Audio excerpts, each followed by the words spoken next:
মেদিনীপুরের নারায়ণ বিদ্যা ভবনে সেখানে উত্তেজনা। বিজেপি প্রার্থীর অভিযোগ তৃণমূল ভোটারদের প্রভাবিত করছে, এই নিয়ে তর্কাতর্কি। দেখুন বচসা।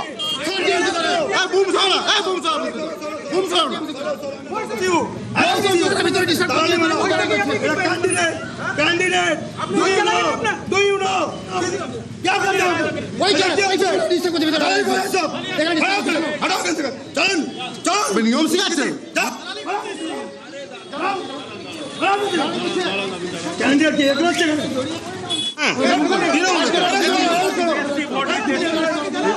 আপনি কই তৃণমূলের আমি ভোট দিতে আসছি সব টিএমসি করে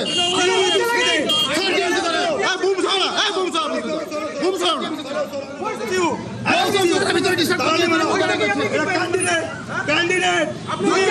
কথা বলবো প্রতিনিধি শোভনের সঙ্গে। শোভন, কাকে এরকম ভাবে উত্তেজিত হয়ে বলছেন প্রার্থী যে ক্যান্ডিডেট ডু ইউ নো কাকে বলছেন?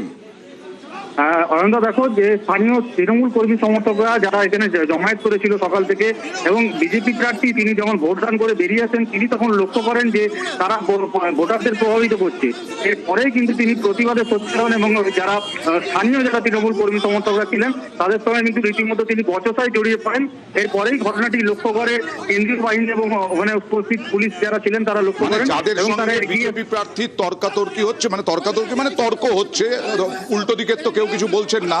তারা কি চিহ্নিত তৃণমূল কর্মী হিসেবে পরিচিত?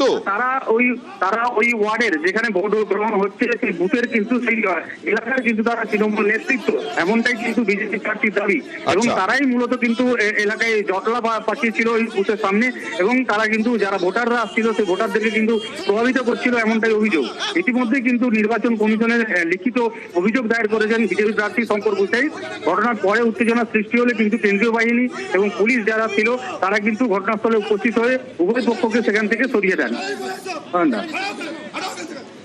বেশ, মেদিনীপুরে বিজেপি প্রার্থী অভিযোগ ভোট প্রভাবিত করতে এসেছিলেন ওই অঞ্চলের তৃণমূল কর্মীরা, আর তাই নিয়ে বচসা তর্কাতর্কি।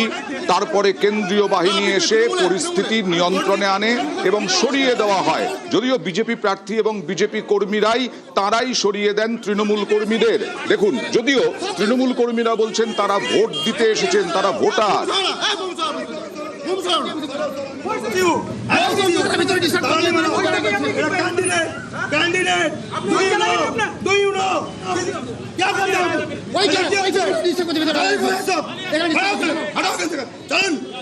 নিয়ম শিখাচ্ছেন ক্যান্ডিডেট কি এগুলো হচ্ছে